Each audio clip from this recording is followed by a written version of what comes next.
And now we're going to talk to a few people representing ChargePoint operators and electric mobility providers. We have an incredibly expert panel here, so I don't want to waste any more time, but I want to quickly introduce them. The topic of our panel is going to be workplace and community charging, key segments and business models for scaling up electric vehicle charging infrastructure around Europe. And we're so pleased to have with us, first of all, Mr. Christopher Burghard, who's the managing director of Europe of ChargePoint, American-based company that now has significant European operations. He's also the incoming president of the Electric Vehicle Charging Infrastructure Industry Association, ChargeUp Europe. So that'll be something to look forward to, his influence in that role as well. And noteworthy, ChargePoint says that they have a charge taking place on one of their pieces of infrastructure every 2 seconds. So that says a lot about how many people are charging electric vehicles out there. And it's a good omen, I think. We're so pleased to have with us also Dr. Lyubov Artemenko, who is now reprising her role at a GreenWay conference. So we're so happy to have you back. And Lyubov has co-founded, and she is the chief operating officer of the Go2You platform, which will boost your EV charging experience. And also reprising his role at another GreenWay public event, we have Bjorn Utgard from EVBox. EVBox is well known to, I think, almost everybody attending this webinar. They operate in every single country in Europe. They also now have American operations, significant American operations as well. And now Go2You has also moved its headquarters from Ukraine over to the United States. So we really have a nice transatlantic electric vehicle charging conversation taking place here. So with that, I don't want to waste any more time. Peter, please take it away. Thank you, Aaron. Lyubov, Christopher, Bjorn, very pleased to have you on board of this panel. Let me start with my thinking is if we talk about the EV revolution, it's really not only about the change of the vehicles, but it's as well change how we feed this vehicle with the energy, so how we fuel them. First of all, it's a possibility and a chance to feed our vehicles with something which is not a fossil fuel. We have a chance to use clean energy, and hopefully there will be still more and more clean energy in our network, so we are able to drive still a cleaner and cleaner way. But it is as well a way to rethink the way how we are thinking about the whole process, and I think it's as well quite a significant change of the paradigm when we talk about the fueling of the cars. If you look on traditional oil and gas industry and traditional combustion engine car, getting the fuel is pretty straightforward and quite uncomplicated process. It's basically a physical shop where you buy a liquid. That's nothing else. But if you look on a charging infrastructure, it's much more diverse. You may have different technologies, AC, DC, fast chargers, ultra fast chargers even. You have various prices for the charging because some equipment costs €1,000 and ultra-fast charger hub may cost $250,000. And you have different players because you can get the fuel from yourself in your home, or you can get the fuel from your employer. You can get fuel from your city officials if they own the infrastructure. So there is really a wide ecosystem of various players, various technologies, various use cases. Definitely important use case is the slow charging or normal charging or AC charging, whatever we'll call it, because it's obviously not only about the large public chargers around that is an important part of the ecosystem, but many research say that 80% of our charging will happen somehow, some kind of a private domain, shall it be at house or office or whatever. So complex things, a lot of things, how to put them together and how to make them work. That's probably the thing which we would like to discuss today in our panel, and as well how to make it in large volume, because usually the first charger is not a problem at all, but we need to think about how to deploy 10, 20, 30% of our cars to be electric in due time.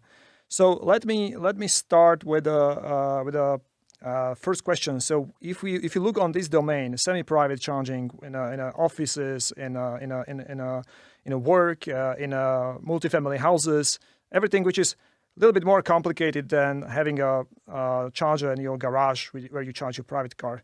Where do you see the biggest bottleneck in scaling up? Maybe, I don't know, Christopher, if you can start. Thanks, Peter. Happy to start. I'll try and not be too long.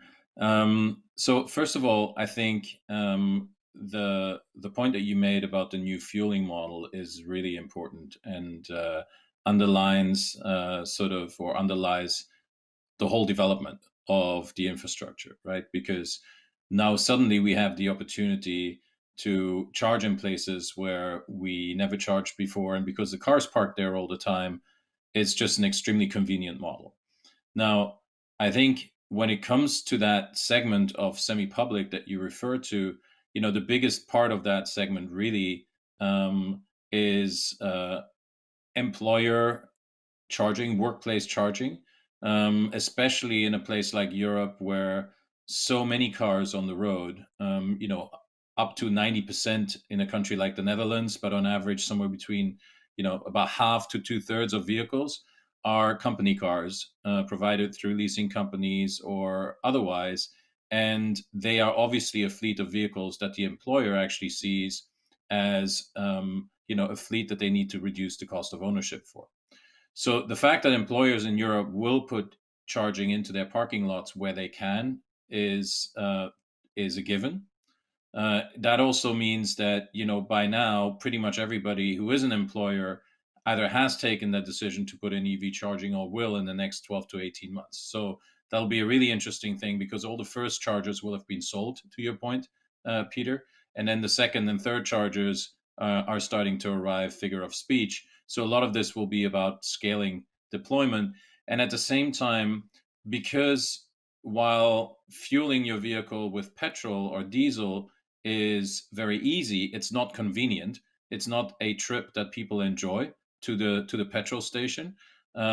So people will be looking for other opportunities to park and charge. And that means that, managed parking facilities, retailers, supermarkets will very quickly put in EV charging.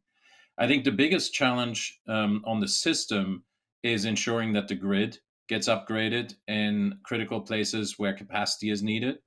But and that is a sort of looking at the medium to long term. In the short term, to be honest, with load balancing, with energy management, with smart charging, effectively, we can manage quite a lot of capacity that needs to go in terms of charging into a building and into a parking lot. So if we go from the point of view that buildings are allowed to put in charging, so I heard a bit of a discussion about right to the plug in the previous discussion. So making sure that the infrastructure can go into the building, I think we can manage the capacity as an industry at the building, at the site. And so for the short term, there is no real issue. For the medium to long term, we need to ensure that the grid is upgraded, that alternative sources are put in, like storage, like others, like ensuring that renewables are available at the site and so on.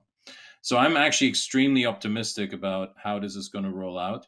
And just to have said that the petrol station model wasn't always convenient. You actually had to go to the pharmacy at the beginning to get petrol. And then the next evolution was that car dealerships would put in petrol stations. And only then the modern sort of retail outlets that we know today that are petrol stations were born. So this is always evolutionary, right, as a system. Yeah. Great. Thank you, Christopher.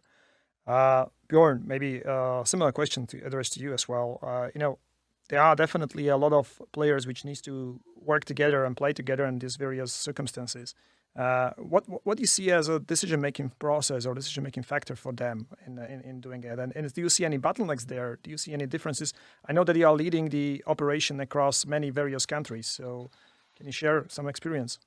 Yeah, sure. Hi, Peter. Hi, Aaron. Hi. Hi, Lyubov, and hi, Christopher. Nice to be with you all today. So I definitely think the main problem in kind of workplace and residential, kind of shared residential charging scenario is the decision-making process. I don't think that grid capacity, as Christopher said, not really a big topic. It's more a question of how do you actually get that spur to get going. And I think everybody who's in this call know this kind of activist that gets an electric car. And I knew I was sharing very fun stories when we first met a few years ago in Poland about all the Ukrainians going to the US to buy, used Nissan Leafs. And we discovered that actually those were they were driving up the prices that also people from Costa Rica were going to the US to buy those same cars. And those kind of guys, and are also stories from Belarus where you see very crazy charging setups where people are going down with an extension cable from their apartment down to the parking lot and over across a snowy plain, you know. So that's kind of the pioneer that is there. But I think that's kind of a very limited segment of the market, right? The biggest chunk of the market is, well, I like to contrast those kind of drivers with what I call e-tron drivers, because I've seen them on the road myself. The first they've always bought an Audi, now they got an Audi e-tron, and they're like, I want to charge it. And so then how do you go from this early pioneer that I'll find whatever solution I can to charge wherever I have to a structured solution that works and that is convenient and that is scalable, you know, that everybody gets to take part in. And what I've seen there is it can get pretty messy, because what happens is typically some executive would get a Tesla or whatever. He will just say, I'm going to install this in my parking lot no matter what. And so then what happens is that the first few that come and do this, if they can get that pushed through, or they just do whatever they want, is going to take all the electricity that is in that building. So it's not necessarily a grid problem, but it's a capacity problem inside that building, right? So it's very clear that if you're going to do this in a parking lot, you can't have everybody bring your own charger. That won't work, because you're not going to be able to organize that kind of load sharing between the different vehicles. So that's number one point. The second point is, of course, related to who's paying for that electricity, because although a lot of people like electric cars, not a lot of people like to pay for the electricity of their neighbor's car, right? So there needs to be an easy settlement for that as well. And that's kind of, okay, so if you just think about this community of employees and employer, or tenants and housing community as a community, then okay, then I can probably come up with a solution, but it still requires a lot of negotiation, because people are like, but how important is these electric cars? I don't really believe in it, you know, and stuff like that. I think the market is changing, so that barrier is coming down. But now we're adding another aspect to it, which is, well, my employer needs to pay for my electricity, so I need to be able to use my roaming card at home in my own condominium parking lot. And that's when we sort of get to the next barrier frontier, which is understand system is not an island. It's actually part of a bigger ecosystem, and we need to make that happen. And so, yeah, it's. I'm not going to come here and say that I have the solution, but part of the solution for sure is having open roaming access. This one. But I think another thing that I've seen as something that authorities and we can do from the public policy perspective is there are few things that drive investments as much as grants for the shared infrastructure. So you don't have to subsidize individual charging points because they should be able to pay for themselves. But you can say, well, you can apply for a grant to make this provision, the right to plug or, make ready type of regulations as you have in the US, So I think those are some ways. I think there's just the sheer force of the market now is also, you'd have to be living under a rock not to understand where the future is going. So you're starting to be able to make the argument that, listen, this is going to add value to your property, regardless of whether you drive an electric car or not. Yeah, indeed. And I think as both of you guys mentioned, that is the really multidimensional topic. It's not one thing to be solved, but there are many things, and therefore you need to be really a professional in these things and live with that. And I think Lyubov, you're one of the best company in Ukraine. I know about this. So what's the development there? How you see this specific topic of semi-private and private chargers developing in Ukraine? Yes, thank you very much, Peter. Great pleasure to be at this panel and really talk about the rollout of the EV charging infrastructure. In fact, yes, we were the pioneers on Ukrainian market, where basically in 2014, 13, when we just started, there was no charging infrastructure, zero. So we had to start from the very scratch, and we started to build this EV charging infrastructure with private businesses. We really figured out very early that businesses in retail or hospitality are the ones who can really appreciate the effects that the EV charging can bring to their premises. So we in GoToYou, we work with really private businesses who understand the importance of EV charging for their customers' experience and, as a result, loyalty. So we help all these private businesses undergo e-mobility transformation and really helping them to orchestrate EV charging together with their business operations. All of these businesses understand that it's not enough to simply install EV charging station. They need a proper software to manage EV charging operations, staying connected with EV drivers, and being able to offer EV drivers not only electricity, but also complementary products and services which the drivers may enjoy while the cars are charging. And that brings us to another bottleneck, hurdle, or well, we can say opportunity, because Bjorn also mentioned that it's really about the experience. One thing is the experience of early adopters. It can really be a struggle, but when we see a mass adoption, we really have to put EV drivers in the center of all the solutions that we are building. And that's why this is the challenge that in GoToYou we are really focusing on, how to help EV drivers avoid queues at the charging points, how to simplify the payments, and how really to make the time that they wait at the charging stations more pleasant. So for us, it's really about experience of the EV drivers when we think about the massive rollouts, or when we talk about the specific countries. We really have to think about the end customers, the EV drivers, and the way how they charge their cars. Okay, thank you, Lyubov. Christopher, you have very unique model in ChargePoint, how you operate, basically providing all the services, chargers to someone who then buy it or rent it and provide the charging on their premises. As we said, we need to put together a lot of players and convince them to go into that direction. How we are doing it? Are you just relying on when they realize that there is a need to deploy a charging infrastructure, or to try to work with them and explain them the benefits of it? Or what's your strategy to engage these players into this system?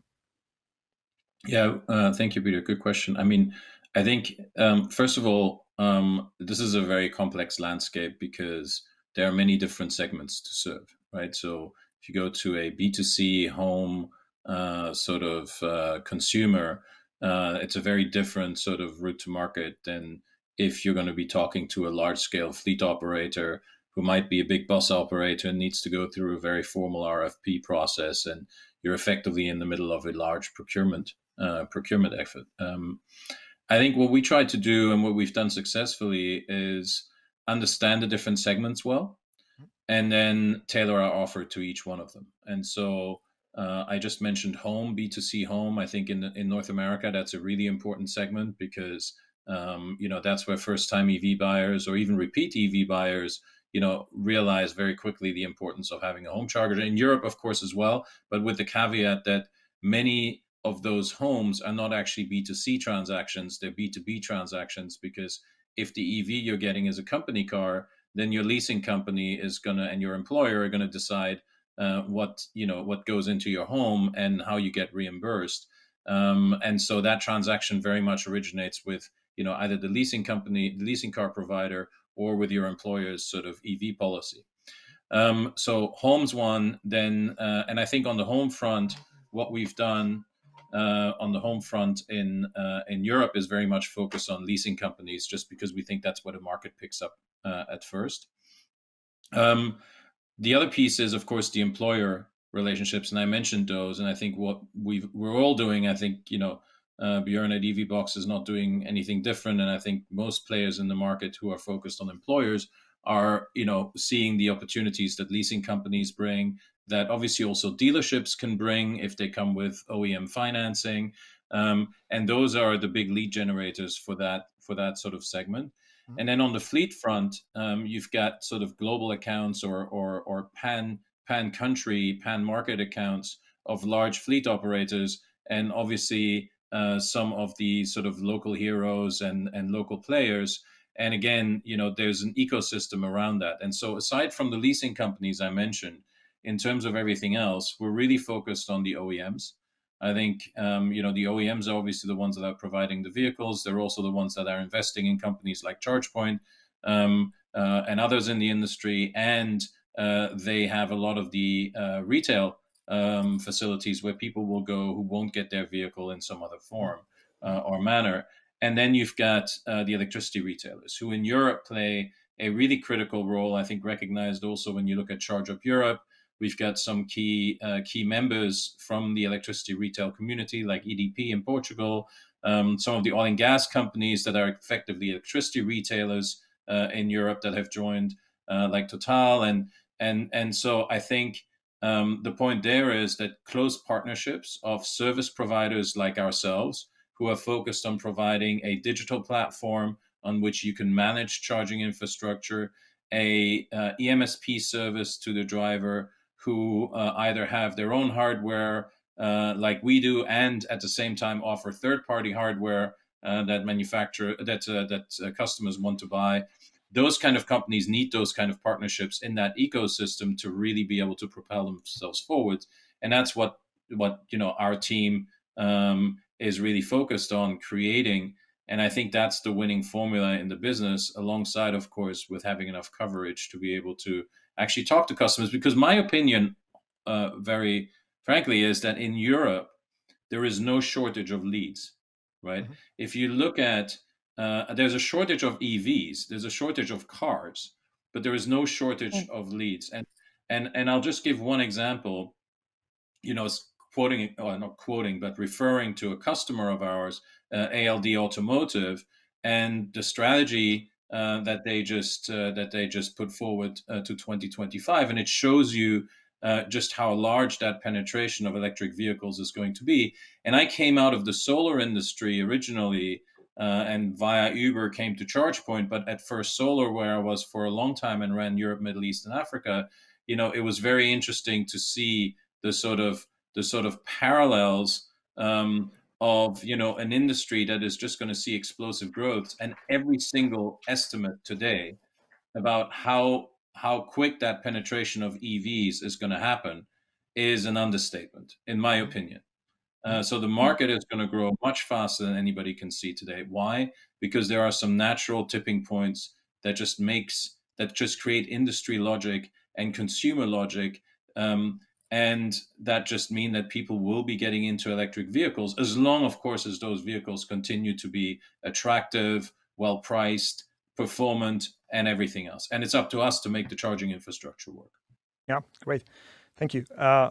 Bjorn, are you seeing these market players like employers, for example, building the charging infrastructure as well as a part of their social responsibility towards their own employees, basically giving them the opportunity to switch to electric? I'm asking because in our countries, a lot of people doesn't have access to charging at home.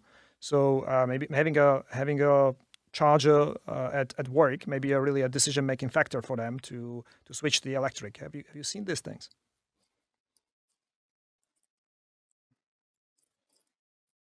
You're muted. Bjorn, you're muted. Sorry. Yeah. Sadly, workplace charging means home charging these days. But I guess that's true. Unfortunately, hopefully getting out of those woods pretty soon. In Europe, only about 32% of people live in detached homes, and then you have about 42% of people that live in apartments. And in countries like Germany, you have 55% of people living in apartments. So it's very clear that you can't just count on home charging. And then, workplace charging is definitely a very interesting opportunity here, especially because from an investment perspective, although you're going to pay a bit more for a kind of workplace charging, what you can get is much better utilization, because that charging station can be shared among employees and among visitors as well, potentially. A lot of times the problem is that you have oftentimes a company doesn't own its own building or parking lots, right? So then you have another principal agent problem where you have to get into the real estate sector as well. Yeah. And yeah. One thing that might help and drive kind of workplace charging as well in the future is that, as we are trying to decarbonize mobility, we also have great colleagues decarbonizing electricity, and that means you're going to have, as you've seen in Germany, wholesale prices of electricity going very, very, very far down during midday, because you have a lot of solar surplus. So you're likely to see that also be a driving factor in this. Great, thank you. Lyubov, can you share some good examples from Ukraine where you will be able to work with this kind of a charging infrastructure? Is there something which you have in mind? Yes, definitely. Definitely. Thank you. So there are really lots of examples, but I probably would pick one with retail businesses. Hospitality businesses this year, unfortunately, faced many challenges. So we really focus on retail businesses right now. And one of our customer decided to install a fast charging station just in front of the large shopping mall, investing a lot because this is a fast charging station, but at the same time being 100% convinced that this would help to create a larger flow of customers to their location. And with GoToYou is not directly involved in the installation or maintenance of the hardware equipment. We rather serve as a software enabler to the ecosystem. So we connected to this EV charging station. We are hardware agnostic, by the way, so that was fairly easy to do. And then through our EV charging management system, we were able to demonstrate up to 20% of the daily occupancy rate for this location.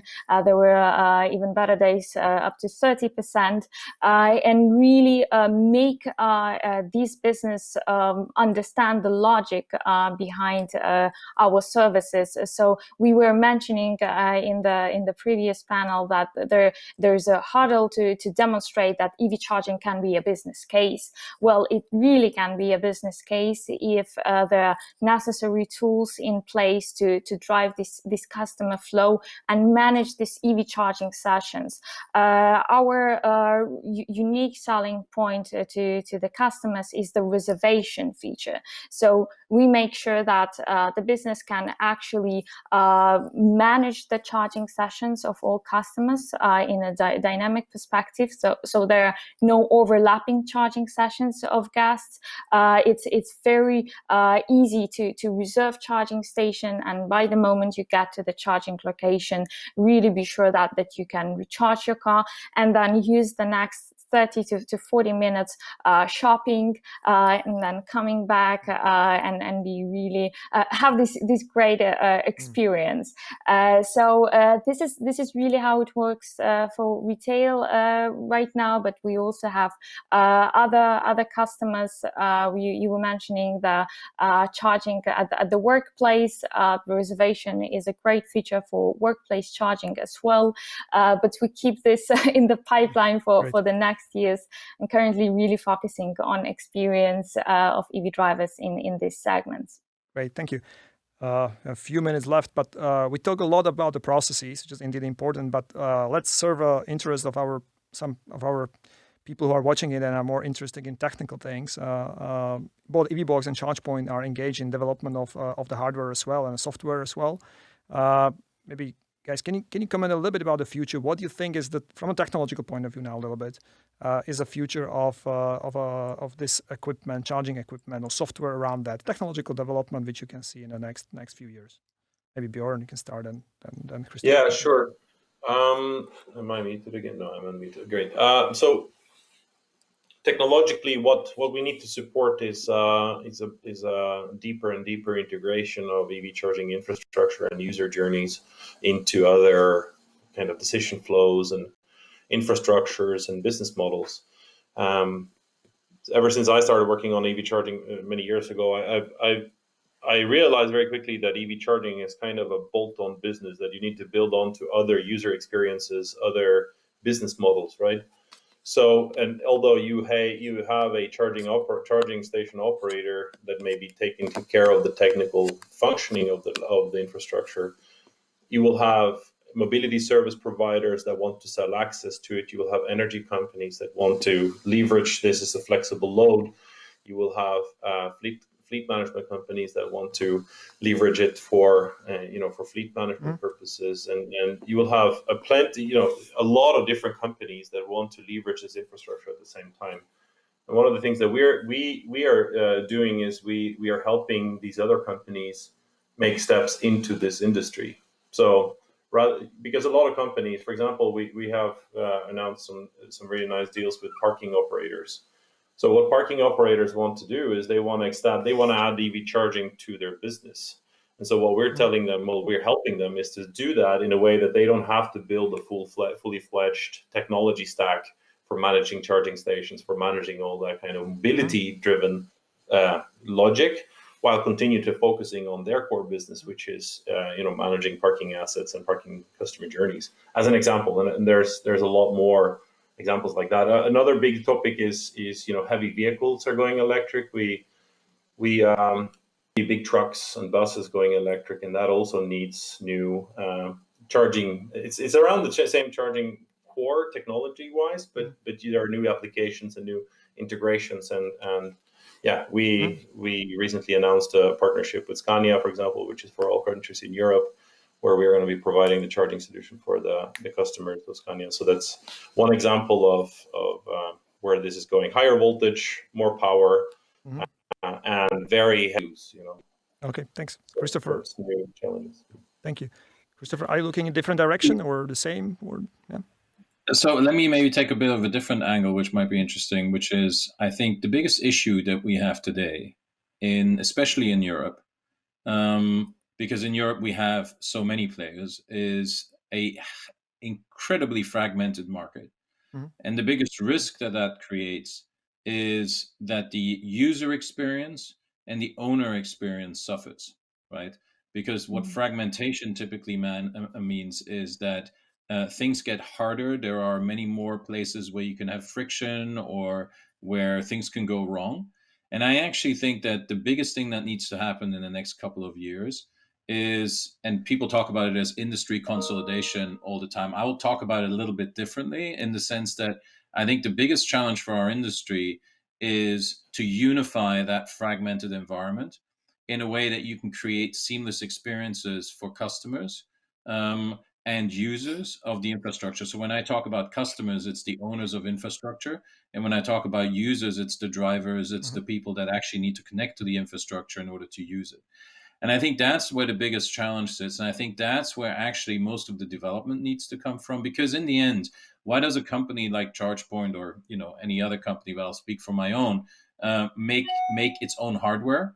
Well, because if our hardware is the delivery mechanism for our software, for the features, for the functionalities that we offer through our software, can that happen with third-party hardware? Absolutely, it can. Does it happen as well and as integrated with third-party hardware today? Not necessarily. So where we need to move to is a place where this unification, this sort of interoperability layer comes in and actually unifies an experience to a point where, Peter, I want to link back to what you said at the beginning, which is, it's dead easy to fuel an internal combustion engine vehicle. Well, it needs to become as easy to plug in your vehicle when you're driving electric, no matter where you are. And that requires integration into the vehicle, into the navigation system. It requires a sort of seamless interconnection between hardware and software that drives the infrastructure, that drives the EMSP, the service the driver is using. And it really does take the whole industry to make that happen. Obviously, with some consolidation that will happen as a result, but it's really a willingness of the industry that needs to happen to create that kind of an experience that's then going to make us seriously sustainable and improve the experience in a way that where uptake of EVs is just going to accelerate even further. Right. So that would be my input on that. I cannot agree more. I think at the beginning it was about the quantity of charging points, because we didn't have anything. We just need to have something. And now it's still more and more about the quality and user experience, because this is something which can, at the end, prevent the people to buy electric vehicle, and definitely the charging infrastructure cannot be something which prevents people to buy electric cars. It needs to motivate them to buy the electric cars.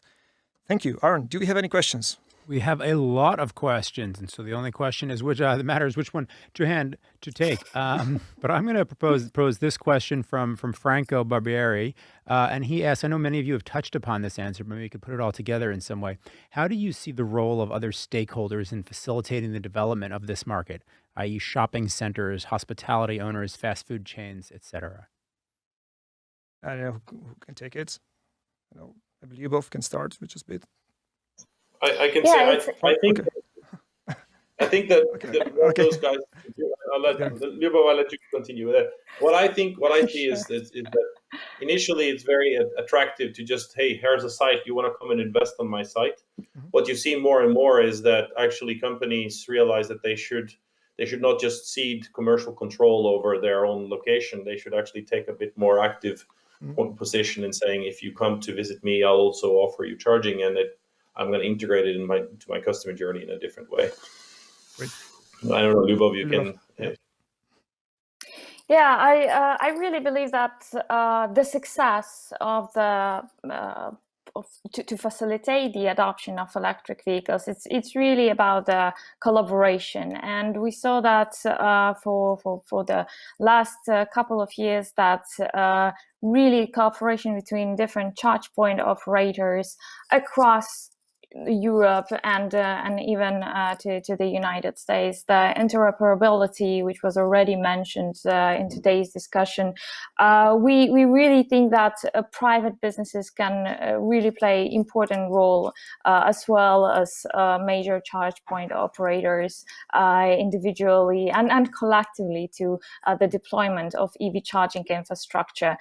So it's really the success lies in the collaboration, and really our role then is really to take care of how to translate this complexity of the EV charging ecosystem into a great EV driver's experience in the end of the day.